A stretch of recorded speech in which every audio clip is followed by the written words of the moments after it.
Listen, what I'm about to tell you was never supposed to leave the smoke pit. You know what a smoke pit is? It's where soldiers go to share the stories they can't tell anywhere else. The stories that would get them sent for a psych eval if they put them in an official report.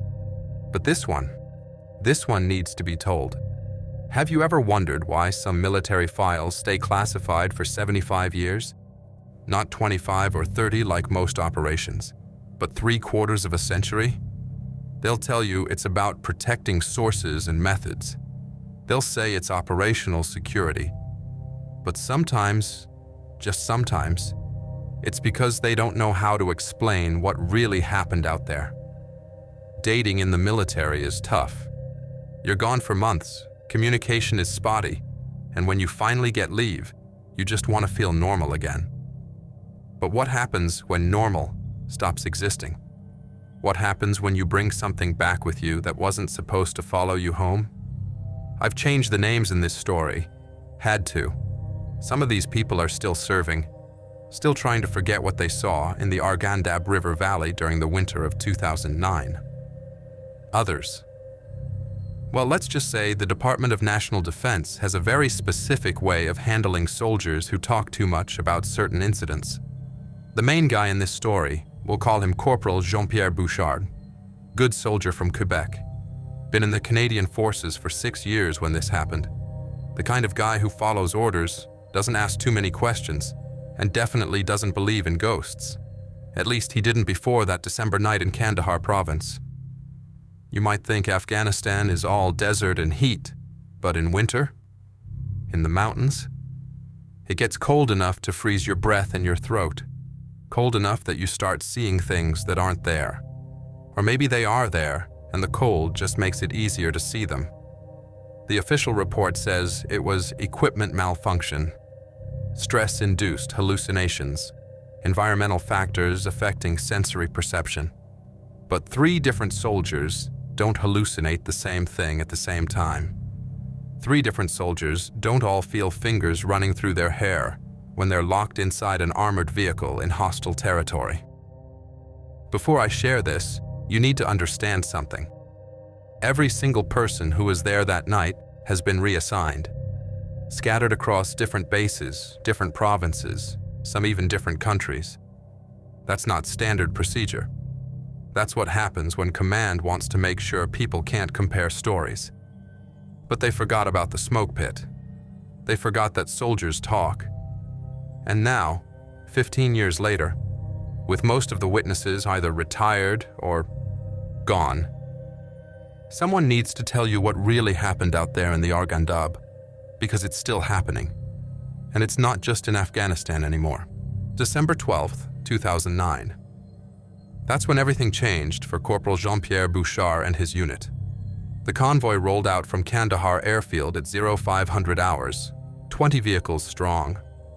LAV 3s, those 8-wheeled armored beasts that Canadian forces loved, mixed with Leopard tanks and support trucks. Bouchard sat in the commander's seat of LAV call sign 23, watching the desert wake up through his periscope. His gunner, Private First Class Marcus Delorme from Manitoba, was humming some rock song below him. Their driver, Corporal Lisa Nakamura from Vancouver, had already complained twice about the heater not working properly. Another beautiful day in paradise, eh, boys? Nakamura's voice crackled through the vehicle intercom, her breath visible in the cold morning air seeping through the driver's hatch. They were heading to sweep villages along the ARGHANDAB River, a 4-day operation that seemed routine on paper. Intel said Taliban activity was minimal. Weather reports showed clear skies. Nothing in the briefing suggested this would be anything other than a standard Hearts and Minds mission. But Bouchard had noticed something odd during the briefing. Their platoon warrant, a guy named Tremblay, who'd been in Afghanistan 3 times already, kept rubbing his lucky coin and wouldn't make eye contact with anyone. The ARGHANDAB River Valley stretched out before them like a brown snake, cutting through the landscape. In winter, the riverbed went mostly dry, leaving a half-kilometer-wide highway of sand and gravel perfect for military vehicles. Perfect visibility, perfect fields of fire, perfect for keeping the bad guys at a distance. At least, that's what the tactical manual said. 2-3. This is 2-1. Lieutenant Sarah Ouellet's voice came over the radio. She was fresh out of Royal Military College, but Bouchard respected her. She listened to her NCOs and didn't pretend to know everything. We're approaching checkpoint Alpha. Prepare to... Her transmission cut to static for 3 seconds. When it came back, her voice sounded different. Strained. Prepare to halt in riverbed for tactical assessment. The convoy slowed as they descended into the ancient riverbed. The walls rose on either side, carved by thousands of years of spring floods. Bouchard had been through here twice before, but something felt different this time. The air seemed heavier. Even through the armor, he could feel it pressing against the vehicle like invisible hands. Anyone else's electronics acting squirrely? Delorme asked from the gunner's position. His thermal display kept flickering, showing heat blooms that disappeared when he tried to focus on them. Before Bouchard could answer, Nakamura cursed in Japanese, something she only did when really startled. Corp, my GPS just showed us 300 meters east of where we are. Then it jumped back. Then it showed us... That can't be right. It showed us in the middle of the Pacific Ocean for half a second. The convoy formed their defensive circle right on schedule, tanks and LAVs facing outward, while support vehicles clustered in the center. Standard overnight formation. Bouchard had done this dozens of times. So why did his hands shake slightly as he opened his hatch to survey their position? The sun was setting behind the valley walls, painting everything in shades of orange and shadow. In the distance, he could see the village they'd sweep tomorrow, a cluster of mud brick compounds that had probably looked the same when Alexander the Great marched through here. The locals called this stretch of river something in Pashto that translated to the hungry ground. The Terp, interpreter, had laughed nervously when he'd told them that at the briefing. 2-3, you've got second watch starting at 2100, came the duty roster over the radio. Great. Night shift in the freezing cold. As darkness fell, the temperature plummeted. Bouchard sent the infantry dismounts to dig sleeping positions behind the lav while he and Delorme tried to catch some rest inside. The benches weren't comfortable, but they beat sleeping in a hole in the frozen ground. Nakamura stayed in her driver's compartment, probably already deep into whatever movie she'd downloaded before they left base. At 20:30, 30 minutes before their watch, Bouchard lay in his sleeping bag reading a letter from his girlfriend back in Montreal. She was asking when he'd get leave, talking about planning a winter vacation somewhere warm. Normal stuff. The kind of stuff that reminded you there was a world beyond Afghanistan. That's when he heard it. The sound was unmistakable. Someone climbing onto their lav. The vehicle weighed 17 tons, but you could still feel when someone hauled themselves up the side. Probably someone coming to wake them early, make them do vehicle maintenance or some other annoying task. Bouchard and Delorme looked at each other across the narrow compartment and sighed in unison. They waited for a hatch to pop open, for some sergeant to stick his head in and start barking orders. But nothing happened. The sound of climbing stopped, replaced by footsteps? Someone was walking on top of their vehicle, slow and deliberate, like they were searching for something. "What the hell?" Delorme whispered, already reaching for his rifle. Bouchard held up a hand for quiet and stood carefully, trying not to make noise. He reached up to the commander's hatch, took a breath, and pushed it open. The cold air hit him like a slap, but that wasn't what made him freeze. The top of the lav was empty, completely, utterly empty. He pulled himself up and out, scanning in every direction. The nearest vehicles were 30 meters away. The infantry were dark lumps in their sleeping bags behind the lav. The support vehicle sat silent in the center of the formation. Nothing moved in the riverbed except small dust devils spinning in the wind. But those footsteps, he and Delorme had both heard them. Someone had definitely been up here. "Bouchard, what do you see?" Delorme's voice drifted up from below. Nothing. There's nothing here. But even as he said it, Bouchard noticed something that made his blood run cold. In the light coating of dust on the LAV's armor, he could see footprints. They started at the front of the turret, walked to where he was standing, and then they just stopped. They didn't lead to the edge where someone could climb down. They didn't double back. They just ended, like whoever made them had vanished into thin air. He scrambled back inside and locked the hatch behind him. "Nobody goes outside until our watch starts," he ordered, trying to keep his voice steady. "And lock everything, every hatch, every port, everything." Delorme didn't argue. In 6 years of service, Bouchard had never given an order like that. Something in his voice must have conveyed how serious this was. They sat in silence, weapons close at hand, counting down the minutes until their watch. Outside, the wind picked up, and Bouchard could swear it sounded like whispering, like voices speaking in a language that predated any human tongue. When their shift finally started at 2100, Bouchard climbed into the turret with relief. At least up here, scanning through the thermal sights, he could pretend everything was normal.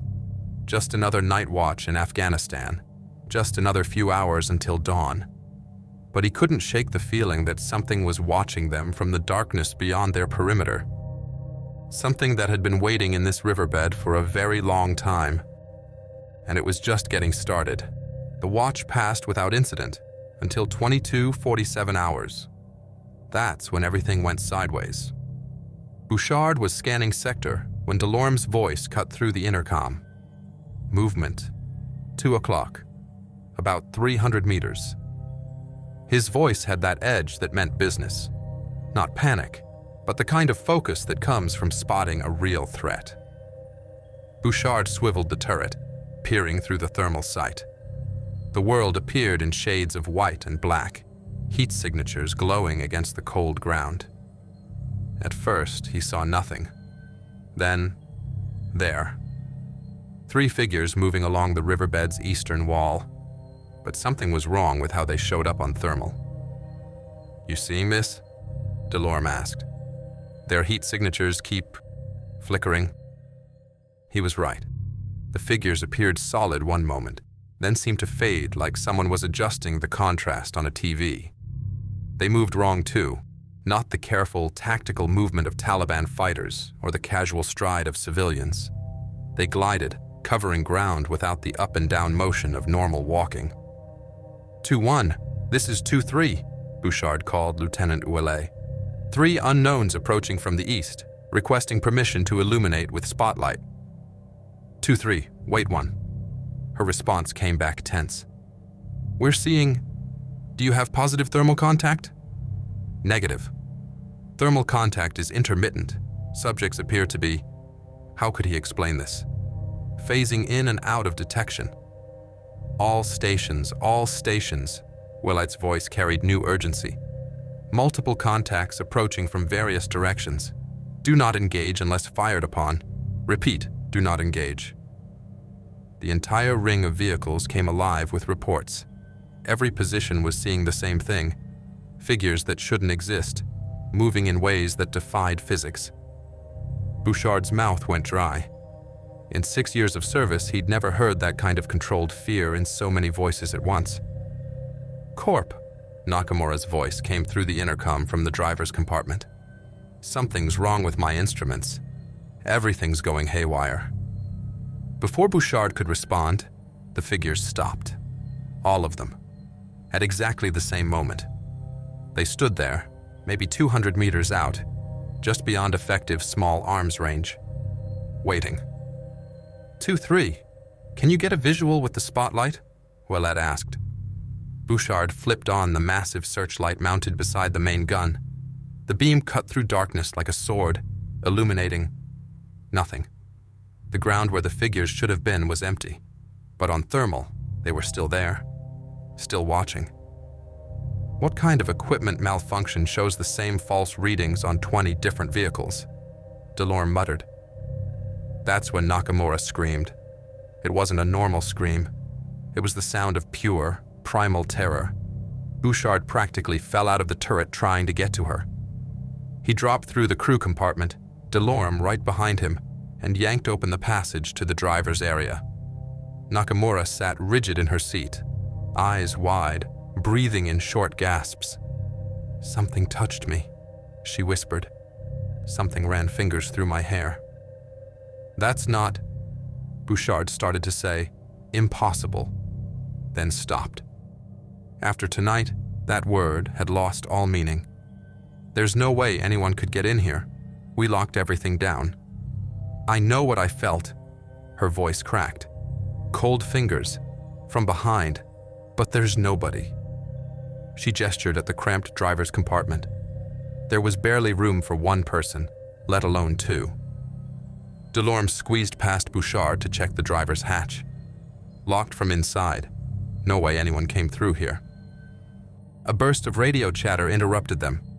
Other vehicles were reporting similar experiences, equipment failures, unexplained sounds, and those figures that existed only on thermal.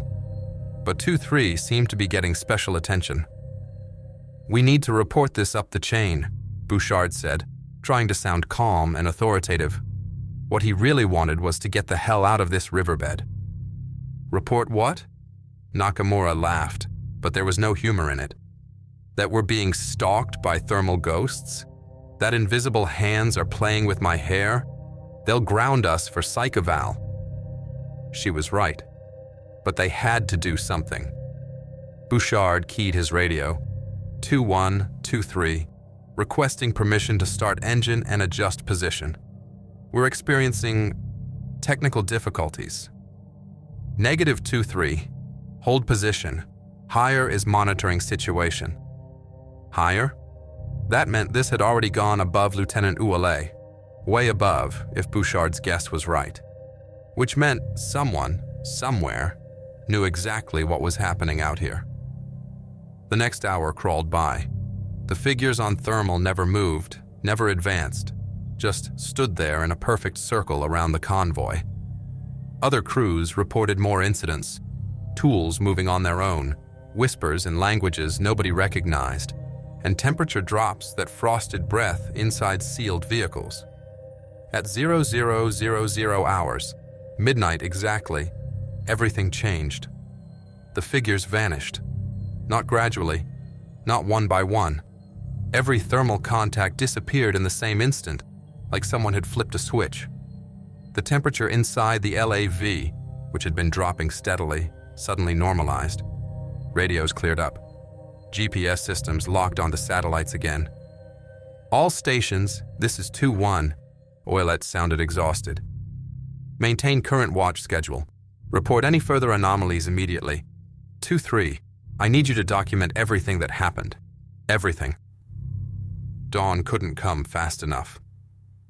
When the sun finally crept over the valley walls, Bouchard had never been happier to see daylight. The convoy moved out on schedule, heading for the first village. As they drove, Nakamura was quiet. Too quiet. "You okay?" Bouchard asked over intercom. "I've been thinking," she said slowly. "That thing that touched my hair, it felt familiar somehow. Like ... She paused so long Bouchard thought the intercom had cut out. Like it knew me, like it had touched me before. That doesn't make sense. None of this makes sense. She slammed her hand against the steering controls. But I'm telling you, whatever was in here with me, it wasn't the first time we'd met. They reached the village without incident. Infantry dismounted, began their patrol. Everything looked normal. Kids asking for candy, elders drinking tea, women peering from doorways. But Bouchard noticed something the others missed. Every single villager stayed at least 10 meters away from their lav. Even the kids, who usually swarmed military vehicles hoping for handouts, gave 2-3 a wide berth. He grabbed their interpreter, a local guy named Ahmadzai. Asked them why they're avoiding our vehicle. Ahmadzai looked uncomfortable, but did as asked. The village elder's response made him go pale.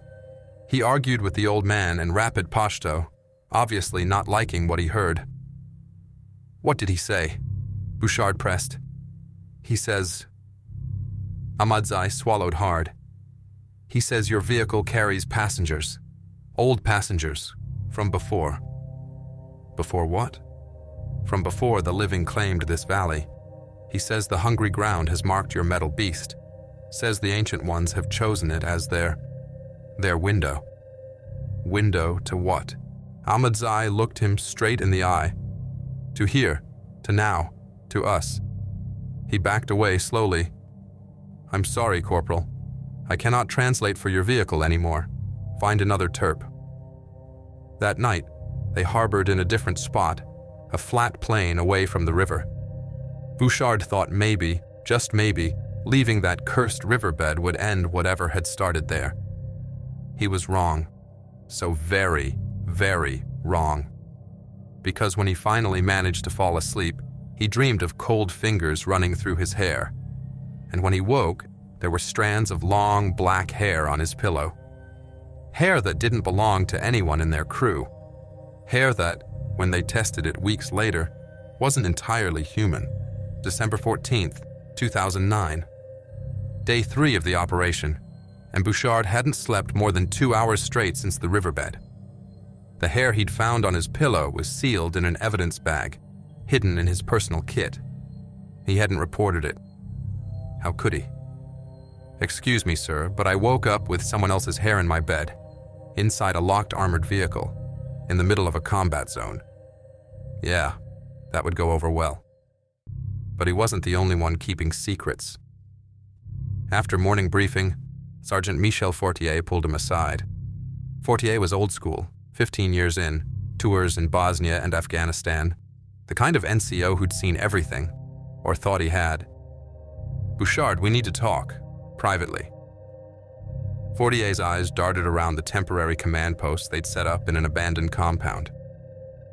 Your Lav, 2-3. Something happened to it before you got here. What do you mean, before we got here?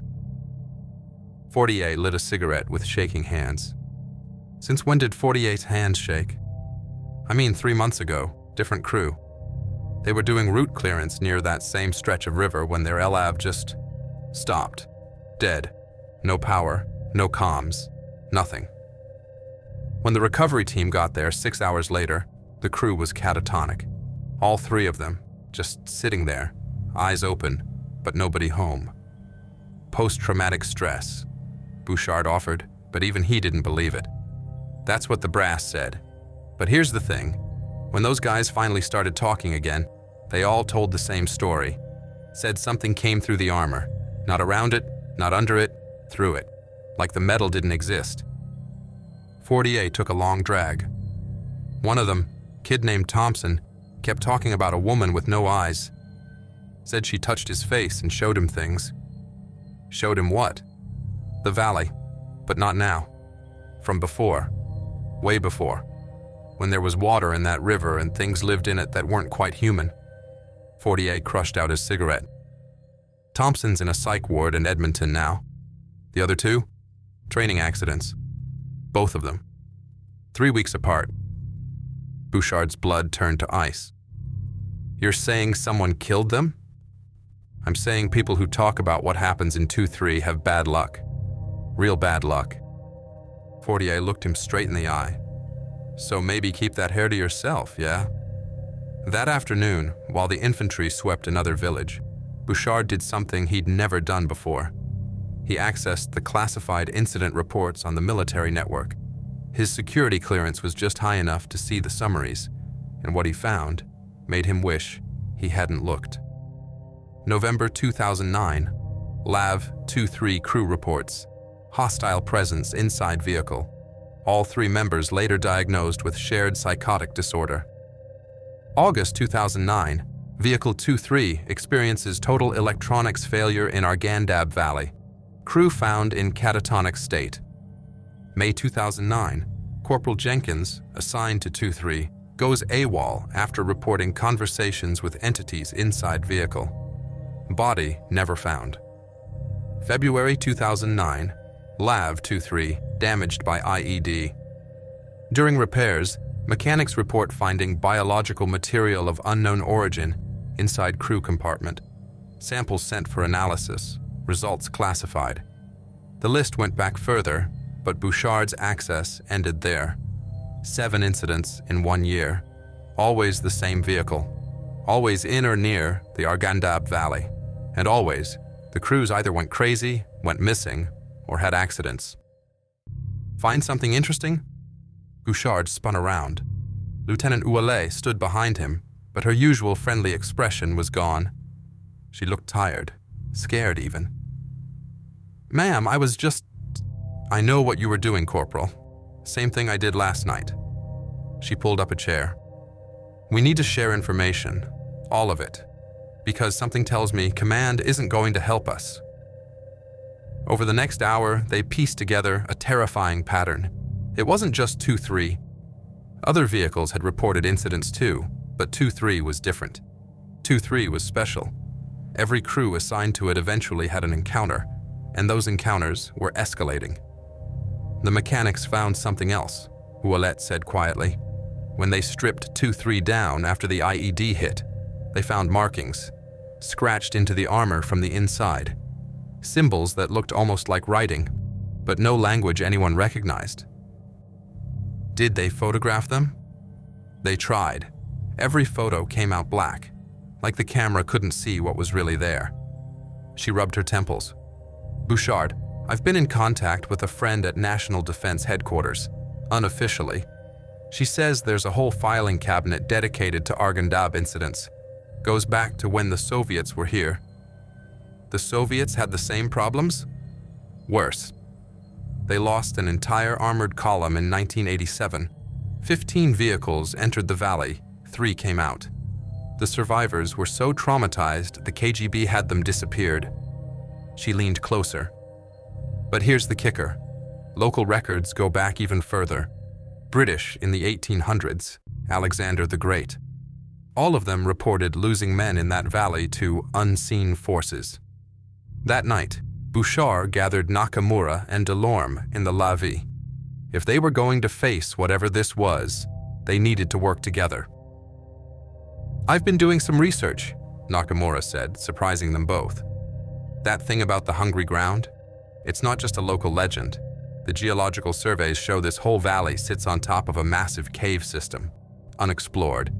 Some of the caves are flooded, creating underground rivers." "So?" Delorme asked.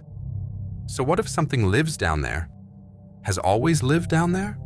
And what if our vehicle, parked right over their home, gave them a way up?" It sounded insane. But after the last 3 days, insane was starting to seem reasonable. "There's more," Nakamura continued.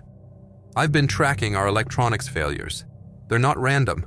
They follow a pattern. Every 6.7 hours, like clockwork. That's not equipment malfunction. That's something with a schedule." Bouchard checked his watch. "When's the next one?" 23 minutes. They waited. 23 minutes later, exactly, every screen in the LAV went dark. But this time, instead of static, they saw images. Flashing, fragmentary, but unmistakable. The valley, but full of water. Things moving beneath the surface. And then, clear as day, their own faces reflected back at them, but wrong. Their eyes were solid black, and they were smiling. The screens flashed back to normal. Nobody spoke for a full minute. "We need to get out of this valley," Delorme finally said. "Tonight." But Bouchard knew it was too late for that. Whatever had marked their vehicle, whatever was using it as a window, wasn't going to let them go that easily. He could feel it now, a presence that had always been there, waiting just outside perception, waiting for the right moment. "Tomorrow we're supposed to clear the last village," he said. "After that, we head back to KAF. 1 more day. We just need to survive 1 more day." "And then what?" Nakamura asked. "You think this ends when we leave? You think whatever's in here with us is just going to wave goodbye?" She was right, of course.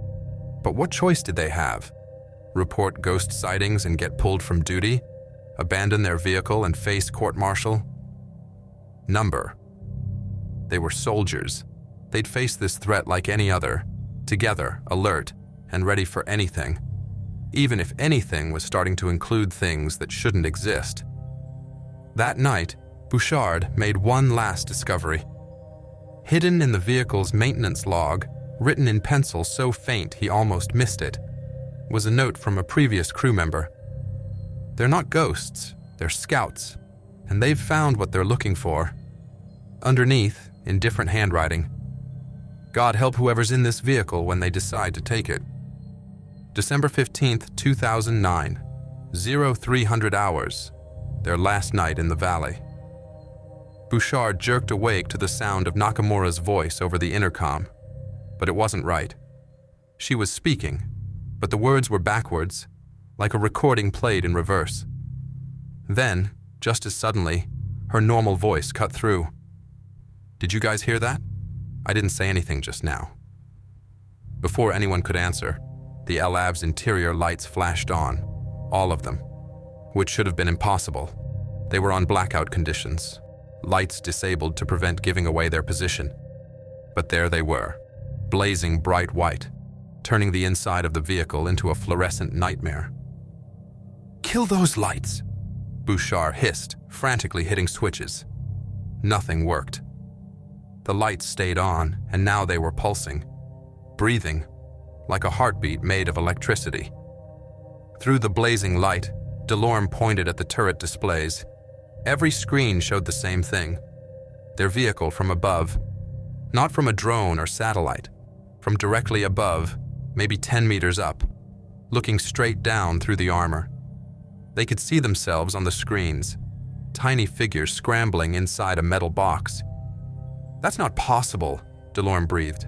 "There's nothing up there. I checked thermal, visual, everything." The lights cut out. Total darkness. Then, in the space between heartbeats, everything changed. They weren't in the LAV anymore. Bouchard stood knee-deep in dark water, cold mountain runoff that shouldn't exist. The ARGHANDAB River, but not dry, flowing fast and deep like it must have centuries ago. Nakamura and Delorme stood beside him, equally confused, equally terrified. Around them, the valley walls rose impossibly high, and the stars above were wrong, too many, too bright, in patterns that hurt to perceive. "Where?" Nakamura started to ask, but her voice echoed strangely, like it was coming from very far away. That's when they saw them. The scouts. They rose from the water like smoke given form. Humanoid, but wrong. Too tall, joints bending in ways that made Bouchard's eyes water. Their faces were almost human, almost beautiful, but their eyes were pools of starlight that reflected images of places that had never existed. One of them, the closest, wore Nakamura's face like a mask that didn't quite fit. The one wearing Nakamura's face spoke, and its voice was the sound of water over stone. "You carry our mark. You opened the window. Now you must choose." "Choose what?" Bouchard managed to ask, though his throat felt full of sand. "Which world you serve?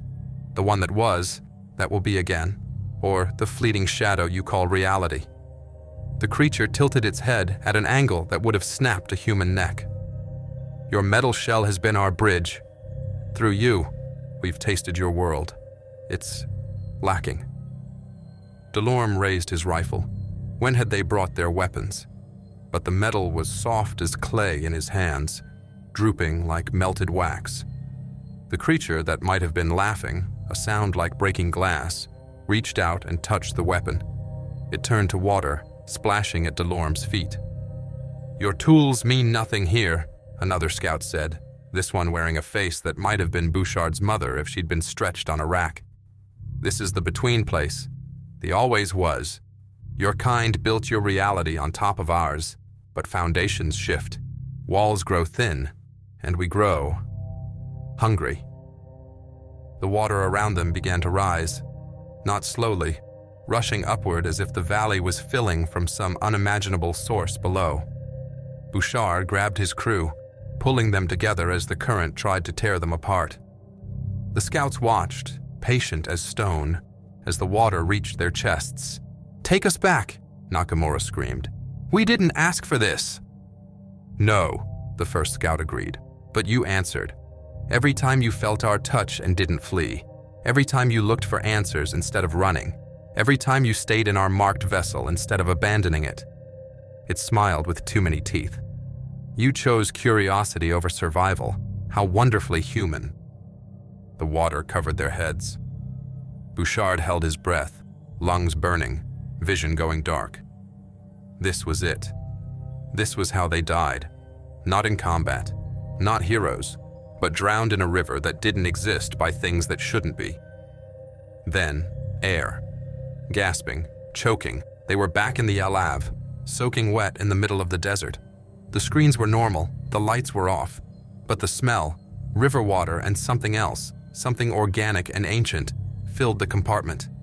"Contact! Contact!" Voices erupted over the radio. Every vehicle in the convoy was reporting the same thing. Crew members vanishing and reappearing, soaking wet, babbling about scouts and rising water. But 2-3's crew had gotten the worst of it, because they'd been marked, chosen, and now they knew why. "Look at your hands," Nakamura whispered. Bouchard looked down. His skin bore marks, not quite scratches, not quite burns, symbols that shifted when he tried to focus on them. The same symbols the mechanics had found inside the armor. They all had them now, glowing faintly in the darkness. 2-3, this is 2-1. Report your status." Lieutenant Ouellet's voice cracked with panic. What could they say? That they'd been pulled into another dimension? That ancient beings had marked them as bridges between worlds? That the conspiracy theories about experimental weapons or gas leaks were so much more comforting than the truth? 2-1-2-3, Bouchard managed. We're intact, but we need immediate extraction. All 3 crew members are showing signs of... What? Interdimensional contact? Exposure to unknown chemical agents, possible water contamination. It was the best lie he could manage. Better than the truth. Because the truth was still happening. Even now, safe in their vehicle, Bouchard could feel them. The scouts. Still watching through the window they'd become. Still deciding whether humanity's reality was worth preserving or consuming. "All stations, prepare to move out," Ouellet ordered. "Emergency extraction. We're leaving. Now." As dawn broke and the convoy raced from the valley, Bouchard caught glimpses in his peripheral vision. Tall figures standing in the riverbed, watching them go. Waiting, planning. The marks on his skin pulsed with each heartbeat, and he understood with terrible clarity. They weren't leaving this behind. They were taking it with them. Delorme was crying silently in the gunner's seat. Nakamura drove like a machine, focused on the road, but her hands shook on the steering wheel. They all knew the same truth now. The scouts hadn't just marked their vehicle. They'd marked them, made them into living windows between worlds. "It's not over," Nakamura said as they cleared the valley. "They're still here. I can feel them." She was right. In the reflection of every surface, in the corner of every eye, in the space between seconds, the scouts waited. They'd found what they were looking for. A way into our world that couldn't be closed. 3 human doors that couldn't be shut. And back at Kandahar Airfield, when the medics found them, the first thing they noticed wasn't the water that couldn't exist, or the marks that defied explanation. It was their eyes. All 3 of them. For just a moment, in the right light, their eyes reflected stars and patterns that had never shone in Earth's sky. December 16th, 2009. Kandahar Airfield Medical Facility. 800 hours. The debriefing officer's name was Major Richard Blackwood, and he had the kind of face that gave nothing away. Canadian Intelligence Corps. The kind of guy who showed up when things went sideways in ways the military didn't want to acknowledge. "So," Blackwood said, reviewing his tablet, Mass hallucination caused by contaminated water. That's your story? Bouchard sat rigid in the hospital bed. They'd been separated immediately upon arrival. Different rooms, no communication. Standard procedure for chemical exposure. Except the chemical burns on their hands weren't from any known substance, and the water in their lungs had organisms that shouldn't exist in Afghanistan, or anywhere on Earth. That's what happened, sir. The lie tasted like copper in his mouth. Interesting, because the water samples we took from your vehicle contain microorganisms that died out 65 million years ago. Care to explain how dinosaur-era bacteria ended up in your levee? Bouchard said nothing. What could he say? That they'd been swimming in the ARGHANDAB River when it was young? That creatures older than human civilization had marked them as doorways? Blackwood leaned forward. Corporal, I'm going to tell you something, and I want you to listen very carefully. The Canadian forces have been operating in Afghanistan for 8 years. In that time, we've had exactly 17 incidents that match the pattern of what happened to your convoy. 17 times, soldiers have come back from that valley changed. And do you know what happened to every single one of them? No, sir. They were medically released, psychological trauma, chemical exposure, training accidents, various explanations, all very neat, all very final. Blackwood's eyes were cold. The smart ones took their pensions and kept quiet. The ones who talked, well, mental health facilities are very secure these days. The threat was clear. Keep quiet or disappear. Now, Blackwood continued, you're going to sign a non-disclosure agreement. You're going to accept a medical discharge with full benefits. And you're going to forget everything that happened in that valley. Do we understand each other? What about my crew? They're getting the same offer. Nakamura's being transferred to a desk job in Ottawa. Delorme's taking early retirement. You're all being scattered. Standard procedure for chemical contamination. Can't have you comparing symptoms. He smiled without warmth. Of course, if you refuse, we'll have to assume the exposure affected your judgment. Indefinite psychiatric hold. For your own safety. Bouchard signed. What choice did he have? But they couldn't make him forget. And they couldn't stop what had already started. January 2010, Montreal. Bouchard tried to return to normal life. Got an apartment. Started college. Avoided mirrors because sometimes his reflection moved a fraction of a second too late. The marks on his hands had faded but never disappeared completely. Under blacklight, they glowed like neon tattoos. The nightmares were the worst part. Every night, he was back in that impossible river. Every night, the scouts whispered about the coming convergence, about how the walls between worlds were thinning, about how he and his crew were the cracks that would become breaks. He tried to find Nakamura and Delorme. Nakamura's phone was disconnected. Her email bounced back. When he called her office in Ottawa, they said no one by that name worked there. Delorme was easier to track. His obituary was in the Winnipeg Free Press. Training accident. Fell off a building during a routine exercise. Closed casket funeral. Bouchard knew better. Delorme had been afraid of heights. June 2012, Vancouver. He finally found Nakamura. She was living under a different name, working as a mechanic at a civilian garage. When she saw him, her face went white. "You can't be here," she whispered, pulling him into the back office. "They're watching. They're always watching." She looked terrible, thin, hollow-eyed, hands constantly shaking. The marks on her skin had spread, creating intricate patterns up her arms. She wore long sleeves even in summer. "It's getting worse," she said. "I see them everywhere now, in puddles, in windows, in the space between blinks. They're not waiting anymore, Bouchard. They're preparing." Preparing for what? The return. They told us, remember? Our world is built on theirs, and they want it back. She laughed bitterly. "You know what the funny thing is? The military knows, has always known. Those 17 incidents Blackwood mentioned, we weren't the first. We won't be the last. They're using us. Using us how? Think about it. Every time someone gets marked in that valley, it creates another door, another crack. They're not trying to stop it, they're managing it, controlling the rate of decay. Because sudden collapse would cause panic, but slow erosion, that's just climate change, environmental degradation, explainable.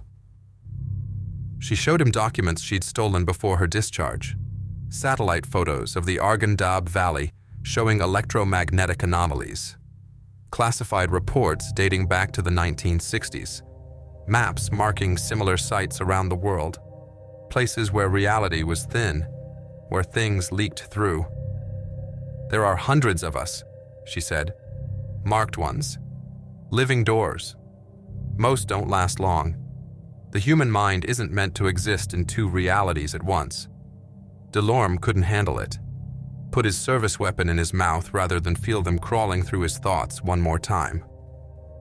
The obituary said training accident. They all say that. She pulled out a list. Names, dates, causes of death. All former military. All had served in places like the ARGHANDAB. All dead within 5 years of exposure. We're on borrowed time, Jean-Pierre.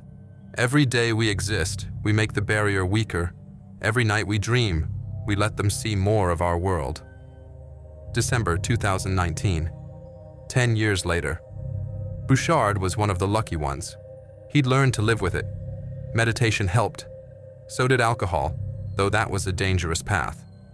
He worked construction now, stayed away from water, never looked too long at reflective surfaces. Nakamura had disappeared in 2015. Her apartment was found empty, full of water damage despite being on the 3rd floor. The only thing left was a note. They're calling us home. But the incidents kept happening. Every few months, another story would surface before being quickly buried. Soldiers seeing things in Iraq, sailors going mad in the Pacific, always near water, always in places where the old maps showed warnings. Here, be monsters. Present day.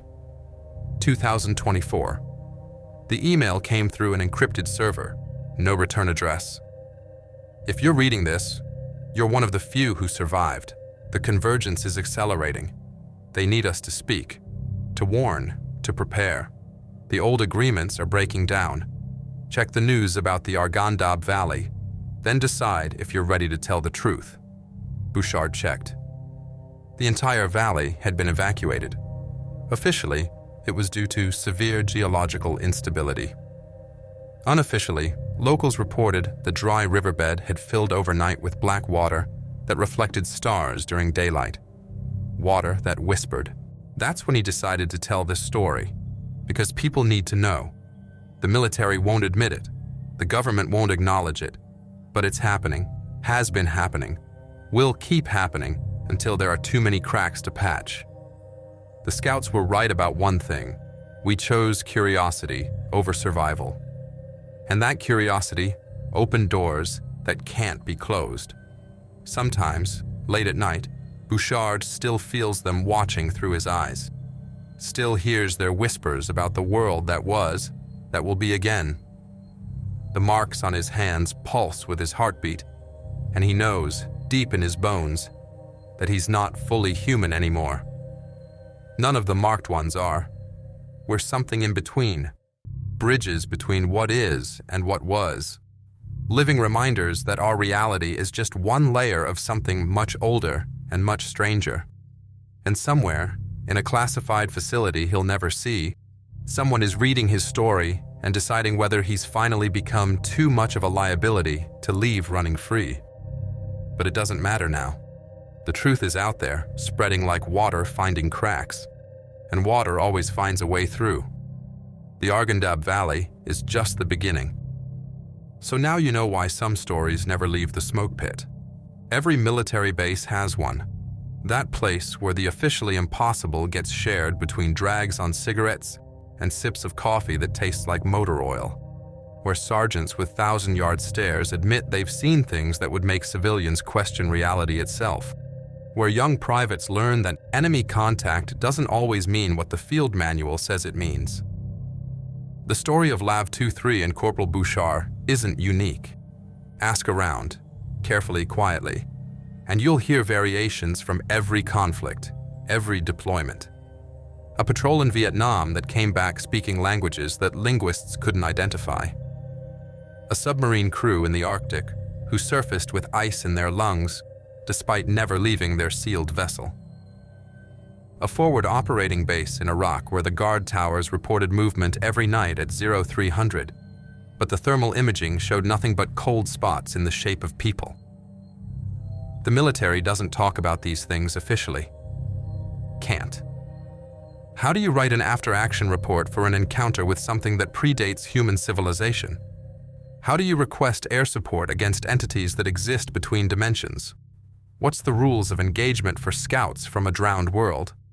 But they know. Oh, they know. Why do you think certain areas get marked as geologically unstable despite no seismic activity? Why do some units get rotated out after barely a month in theater, their members scattered to different bases across the globe? Why are there classification levels above top secret that require permissions from departments that technically don't exist? Because somewhere, in a bunker that's not on any map, analysts are tracking the patterns, measuring the spread, calculating how long we have before the cracks become breaks, before the doors become highways, before what happened to Bouchard's crew happens to everyone. They call it the convergence protocol. I know because I've seen the edges of it, the way certain incidents get shuffled into black folders and disappeared, the way certain valleys, certain stretches of ocean, certain patches of desert get quietly marked as no-go zones, not because of enemy activity, because of something older, something that was here first and wants its world back. The marked ones, people like Bouchard, Nakamura, and however many others are out there, they're the canaries in our cosmic coal mine, living sensors for a threat we can't fight with bullets or bombs.